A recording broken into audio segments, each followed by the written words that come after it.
بسم الله الرحمن الرحيم. الحمد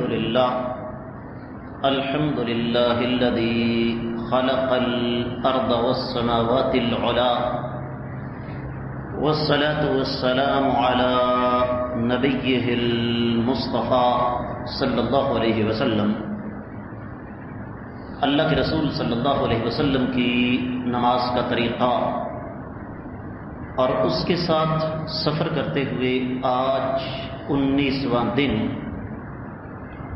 آج کا ہمارا موضوع سجدہ سہو. ہماری اکثریت اس لفظ کو غلط پڑھتی ہے، سجدہ سہو بول دیتے ہیں، سجدہ سہوا بول دیتے ہیں، لیکن اصل لفظ کیا ہے؟ سجدہ سہو. اور یہ لفظ سہو اس کا معنی ہے غلطی کرنا، اور یہ ہمارے اوپر عرش والے رب کا بہت بڑا احسان ہے. احسان اس وجہ سے کہ رب کائنات اگر چاہتے تو ہمیں یہ حکم دے دیتے کہ اگر تم نے نماز میں غلطی کی تو تمہیں نماز دہرانا پڑے گی، اور یہ بہت بڑی مشکل کھڑی ہو جاتی ہے ہمارے لیے. حدیث مبارکہ ہے صحیح مسلم میں، نبی کریم صلی اللہ علیہ وسلم نے ارشاد فرمایا فَإِذَا نَسِيَ أَحَدُكُمْ فَلْيَسْجُدْ سَجْدَتَيْنِ. اور ایک روایت ہے سنن ابن ماجہ کی، فی کل سہو سجدتان، کہ جب نماز میں تم میں سے کوئی بھول جائے تو اسے چاہیے کہ سجدہ کرے. اور ایک روایت میں ہے، دوسری میں ہے کہ ہر غلطی پر، ہر بھول جانے پر 2 سجدے ہیں. اب یہاں پر ایک بات ذہن میں رکھیے کہ یہ اس شکل میں ہے جب انسان بھول کر کوئی غلطی کرے. اگر کسی نے نماز میں جان بوجھ کر غلطی کی ہے تو پھر سجدہ سہو نہیں ہے بلکہ نماز باطل ہو جائے گی. اب اس کی کچھ شکلیں ہیں، ان میں سب سے پہلی شکل یہ ہے کہ اگر ایک یا ایک سے زیادہ رکعتیں چھوٹ جائیں تو سجدہ سہو کر لیا جائے. جس طرح کے حدیث مبارکہ ہے، اللہ کے نبی صلی اللہ علیہ وسلم نے ایک دفعہ نماز پڑھائی، ظہر، عصر یا عشاء. کتنی رکعتیں ہوتی ہیں جی؟ 4. نبی علیہ السلام نے 2 پڑھ کے سلام پھیر دی اور گھر چلے گئے. صحابہ کرام آپس میں باتیں کرنے لگے. صحیح بخاری میں حدیث ہے کہ نماز مختصر ہو گئی یا نبی علیہ السلام بھول گئے. اب جرأت کون کرے آقا علیہ السلام کا دروازہ کھٹکھٹانے کی؟ یہ ایک احترام تھا، ایک ادب تھا. تو ایک صحابی تھے جن کو اللہ نے ہاتھ ذرا لمبے دیے ہوئے تھے، تو صحابہ کرام یا نبی علیہ السلام نے پیار سے کہا کرتے تھے ذوال یدین، ہاتھوں والا. بھائی سارے انسان ہی ہاتھوں والے ہوتے ہیں، لیکن ہمارے ہاں ایک عام روٹین ہے نا، جس کے کان ذرا لمبے ہوئے سے کیا کہا؟ کانوں والا، کنا والا. حالانکہ کانوں کے بغیر تو کوئی نہیں ہوتا. تو کہا یار بات سنو، نبی علیہ السلام تمہیں پیار سے ذوال یدین کہتے ہیں، آپ جا کر بات کرو. انہوں نے بات کی، کہا اقصرت الصلاۃ ام نسیت یا رسول اللہ صلی اللہ علیہ وسلم. آقا ذرا بتائیے نماز کم ہو گئی ہے یا آپ بھول گئے ہیں؟ آپ نے فرمایا دونوں میں سے کچھ بھی نہیں ہوا، نماز بھی کم نہیں ہوئی اور میں بھی نہیں بھولا. فرمایا پھر تو آپ بھول ہی گئے. اب یہ جو کچھ ہو رہا تھا کس کی مرضی سے ہو رہا تھا بھائی؟ اللہ کی مرضی سے. اللہ تعالیٰ ہمیں سکھانا چاہتے تھے. تو نبی علیہ السلام تشریف لائے اور صحابہ کرام سے پوچھا یہ ذوال یدین صحیح کیا رہا ہے؟ صحابہ نے عرض کی اللہ کے نبی صلی اللہ علیہ وسلم ہاں جی. تو اللہ کے رسول صلی اللہ علیہ وسلم نماز کے لیے کھڑے ہوئے. آپ نے باقی 2 رکعتیں مکمل کی. توجہ، باقی جو 2 رکعتیں چھوٹ گئی تھی وہ مکمل کی اور سلام پھیرنے کے بعد 2 سجدے کیے. ایک حدیث. دوسری حدیث سن لیجیے، وہ بھی صحیح مسلم میں ہے. سیدنا عمران بن حسین رضی اللہ تعالیٰ عنہ بیان فرماتے ہیں کہ ایک دفعہ نبی علیہ الصلوۃ والسلام عصر کی نماز پڑھا رہے تھے تو آپ نے 3 رکعتوں کے بعد سلام پھیر دیا، گھر چلے گئے. وہی واقعہ پیش آیا. ایک آدمی جسے خرباق کہا جاتا تھا وہ آپ علیہ السلام کے پاس گیا تو ذکر کیا. نبی علیہ السلام ناراض ہوئے. ناراض اس وجہ سے ہوئے کہ میں ابھی مسجد سے گیا ہوں، انہوں نے پھر مجھے بلا لیا. تو آپ چادر کھینچتے ہوئے تشریف لائے اور پوچھا کہ کیا یہ آدمی صحیح کہہ رہا ہے؟ فرمایا جی ہاں. آپ علیہ الصلوۃ والسلام نے 1 رکعت مکمل کی، پھر سلام پھیرا، پھر 2 سجدے کیے اور پھر آپ نے سلام پھیرا. تیسری حدیث جو کہ صحیح بخاری میں ہے، نبی کریم صلی اللہ علیہ وآلہ وسلم نے ظہر کی نماز 5 رکعتیں پڑھا دی.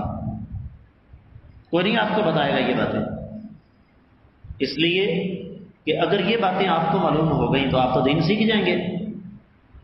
تو سیدنا عبداللہ بن مسعود رضی اللہ تعالیٰ عنہ راوی ہیں، فرماتے ہیں کہ آپ علیہ الصلوۃ والسلام سے سوال ہو گیا وہیں پہ مسجد میں، آقا خیر تو ہے کیوں؟ فرمایا آج 5 رکعتیں پڑھا دی ہیں.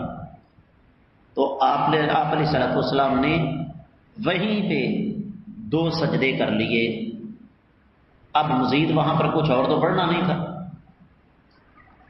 تو اس سے پتہ یہ چلتا ہے کہ نماز میں اگر انسان بھول جائے تو اس کا ازالہ کیسے ہو سکتا ہے. اگر اس کمی کا ازالہ ممکن ہو تو اس کمی کا ازالہ کرنے کے بعد 2 سجدے کیے جائیں. اسی طریقے سے ایک اور حدیث سن لیجئے، صحیح بخاری میں ہے. سیدنا عبداللہ بن بحینہ رضی اللہ تعالیٰ عنہ بیان فرماتے ہیں کہ نبی کریم صلی اللہ علیہ وسلم نے ہمیں ظہر کی نماز پڑھائی. آپ 2 رکعتوں کے بعد بیٹھنے کی بجائے کھڑے ہو گئے، گویا کہ درمیان والا تشہد نہیں کیا. تو لوگ بھی کھڑے ہو گئے. جب نماز ختم ہونے والی تھی اور لوگ انتظار کر رہے تھے کہ آقا علیہ السلام سلام پھیر دیں گے تو آپ علیہ الصلوۃ والسلام نے ساری نماز مکمل کی، اس کے بعد 2 سجدے کیے اور پھر سلام پھیر دیا.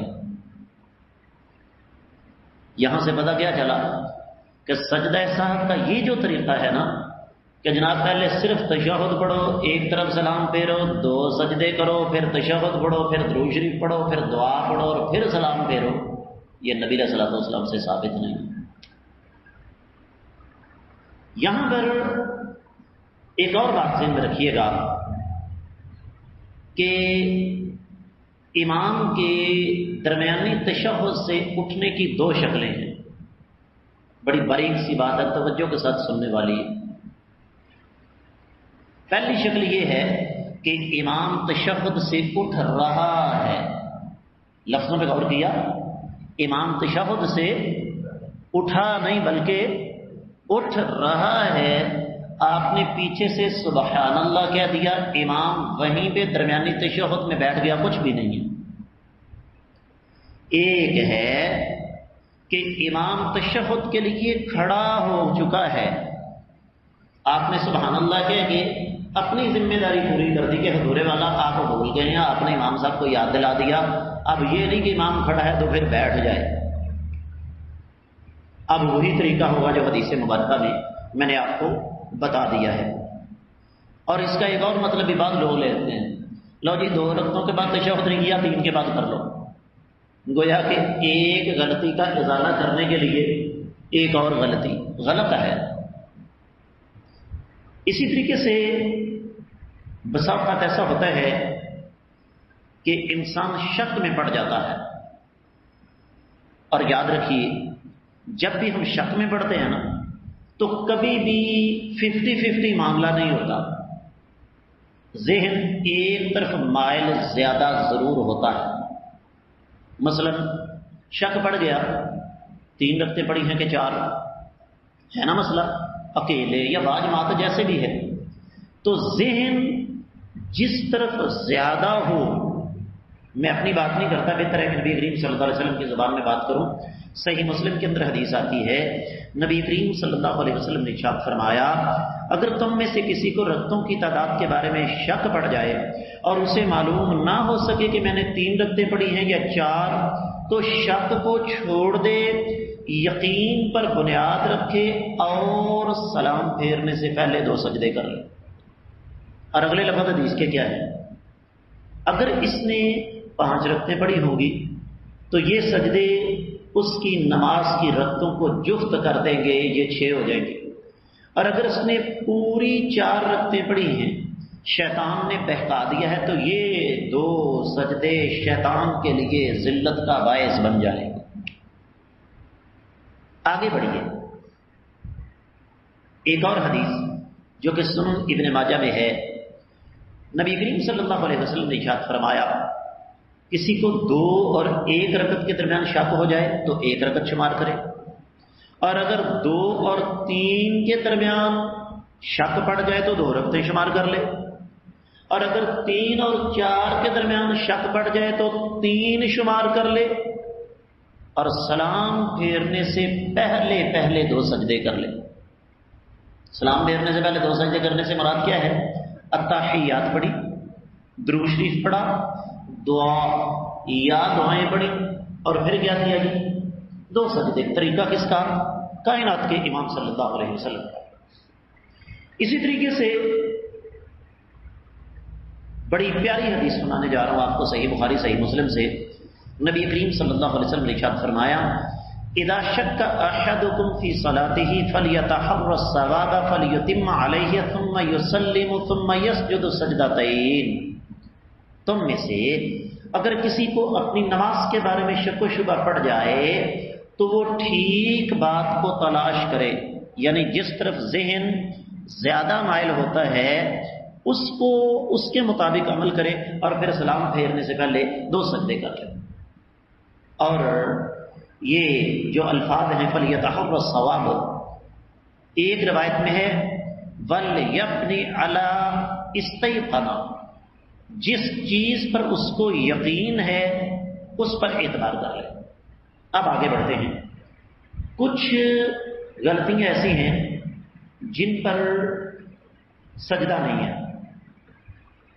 مثلا اگر کوئی شخص جہالت کی بنیاد پر یا اچانک کسی حادثے کی وجہ سے یا بے خبری میں نماز میں کوئی بات کر بیٹھا ہے، بات کی سمجھ آ گئی نا؟ ایک آدمی نماز پڑھ رہا ہے اور آپ کو پتہ ہی ہے کہ ہماری نماز میں توجہ کتنی ہوتی ہے، ٹھیک ہے؟ تو کئی دفعہ یا بسا اوقات ایسا ہوتا ہے، جس طرح کے یہاں تو ہم نے الحمدللہ ایسا ماحول پیدا ہونے نہیں دیا، پر ہوگا بھی نہیں، ورنہ یقین جانیے کہ میں نے اپنی آنکھوں سے دیکھا، کانوں سے سنا، مسجدوں کے اندر ادھر سلام پھیرا ہے تو 2 گروہ بن گئے، ایک اس سیاسی پارٹی کے ساتھ ہے، ایک اس سیاسی پارٹی کے ساتھ گفتگو شروع ہو گئی، حالانکہ مسجدیں ان کاموں کے لیے نہیں ہیں۔ اب ایک بندہ پاس نماز پڑھ رہا ہے، نماز پڑھتے پڑھتے اس کے کان ادھر کام کر رہے ہیں، اس کو وقتی طور پر بھول گیا کہ میں نماز پڑھ رہا ہوں، اور نماز کے دوران اس نے آواز لگا دی تمہارا لیڈر اس قسم کا ہے۔ ایسی غلطی پر سجدہ صاحب نہیں ہے۔ نبی کریم صلی اللہ علیہ وسلم نے ارشاد فرمایا، صحیح مسلم میں حدیث آتی ہے کہ نماز کے اندر دنیاوی باتیں کرنا درست نہیں۔ اسی طریقے سے اگر کوئی شخص نماز میں کسی دعا کے الفاظ ایک سے زیادہ بار پڑھ جائے یا ایک آیت ایک سے زیادہ بار پڑھ جائے، ہم نے سنا بیت اللہ مسجد نبی میں امام صاحب قرآن پڑھ رہے ہیں، پڑھتے پڑھتے اچانک سسکی نکل گئی، اور جس آیت پر سسکی نکلی ہے اس کو مکمل کیا، دوبارہ اس کو پڑھا، اچھا پھر اپنے جذبات پر قابو نہیں رکھ سکے، پھر اس کو دوبارہ پڑھا۔ 1997 کی بات ہے، بیت اللہ کے امام شیخ سعود بن ابراہیم شرائم سورۃ الفاتحہ پڑھ رہے ہیں اور ایاک نعبد و ایاک نستعین پہ پہنچے کہ یا اللہ، آپ اندازہ کیجئے رمضان کا مہینہ، رات کا وقت، سامنے بیت اللہ، اور امام صاحب کیا کہہ رہے ہیں؟ ایاک نعبد و ایاک نستعین، یا اللہ ہم خالص تیری عبادت کرتے ہیں اور تجھ ہی سے مدد چاہتے ہیں. یہ بات کہیں چیز نکل گئی. دوسری دفعہ پڑھنے کی کوشش کی، پھر چیز نکل گئی. تیسری دفعہ پڑھنے کی کوشش کی، پھر چیز نکل گئی. تو اس میں کوئی حرج والی بات نہیں. اسی طریقے سے اگر قرات میں غلطی ہو جائے، قرآن پڑھتے پڑھتے امام صاحب اگر بھول گئے ہیں تو تب بھی سجدہ صاحب نہیں ہے. ہاں، قرات کے حوالے سے ایک بات ذہن میں رکھیے گا کہ اگر کسی شخص کی نماز میں سورۃ الفاتحہ رہ گئی ہے تو پھر اس کو وہ رکعت دوبارہ پڑھنا پڑے گی اور 2 سجدے کرنا پڑیں گے. تھوڑا سا آگے بڑھتے ہیں. اسی مناسبت سے 2-3 باتیں میں آپ کو سمجھا دوں. اگر امام بھول جائے تو امام کو غلطی پر متنبہ کیا جا سکتا ہے. صحیح مسلم میں حدیث ہے، نبی علیہ الصلوۃ والسلام نے فرمایا فَإِذَا نَسِيتُ فَذَكِّرُونِي، اگر میں نماز میں بھول جاؤں تو مجھے یاد دلا دیا کرو. صحابہ کرام نے یاد دلایا.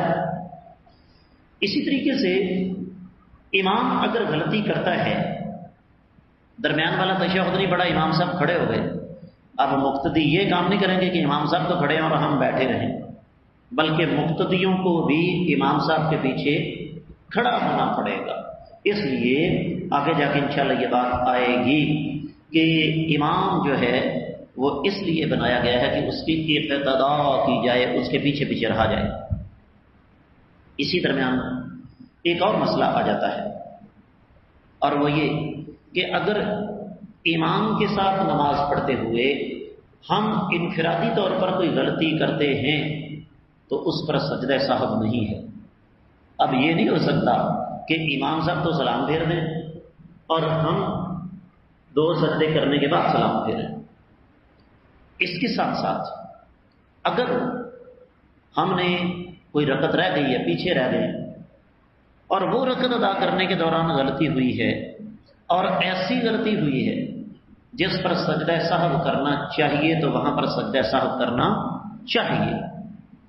اب سجدہ صاحب کا طریقہ کیا ہے یہ میں آپ کو اس سے قبل بتا چکا ہوں کہ ساری کی ساری نماز مکمل کی جائے. بسا اوقات سلام پھیرنے سے پہلے اور بسا اوقات سلام پھیرنے کے بعد 2 سجدے کرنے چاہیے.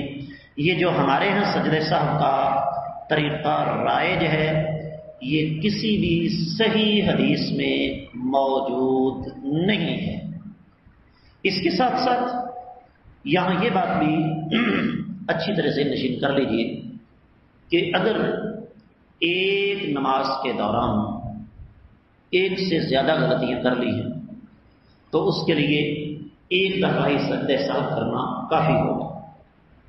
ایک اور بات، بعض لوگوں کا یہ ذہن ہے، کہتے ہیں جی آپ نے ظہر کے 4 فرض پڑھانے تھے یا پڑھنے تھے، آپ نے کتنے پڑھ لیے یا پڑھا دیے؟ 2. اب اگر یہ 2 پڑھانے کے بعد آپ نے باتیں کر لی ہیں تو پھر ساری نماز دہرانا پڑے گی، اور یہ بات حدیث کے بالکل خلاف ہے.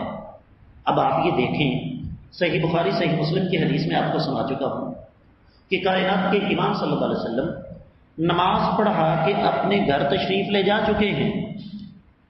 اب ظاہر بات ہے آدمی جب اپنے گھر میں جاتا تو جا کر خاموش تو نہیں بیٹھا رہتا، 100 گھر کے مسائل ہوتے ہیں جن پر بحث ہوتی ہے، بات چیت ہوتی ہے. اس کے بعد کیا ہوتا ہے کہ نبی کریم صلی اللہ علیہ وسلم کے صحابی ذوالیدین نبی علیہ السلام کے پیچھے جاتے ہیں، آپ ان کے ساتھ بات کرتے ہیں. نبی علیہ السلام بھی اور صحابی بھی، بلکہ نبی علیہ السلام صحابہ کرام کے ساتھ آ کر گفتگو کرتے ہیں. اور اس کے بعد کیا آپ نے پوری نماز دہرائی؟ نہیں، جو باقی تھی اللہ کے نبی صلی اللہ علیہ وسلم نے اسے مکمل کیا اور پھر 2 سجدے کیے. اس سے پتہ کیا چلا کہ سجدہ صاحب درمیان میں اگر باتیں کر لی جائیں تو ہو سکتا ہے نماز کو دہرانا نہیں پڑے گا۔ سجدہ صاحب کا موضوع اس کے ساتھ ہی مکمل ہوا۔ اللہ نے چاہا تو آنے والے سبق میں ہم نماز کے مزید کچھ موضوعات آپ کے سامنے رکھنے کی کوشش کریں گے۔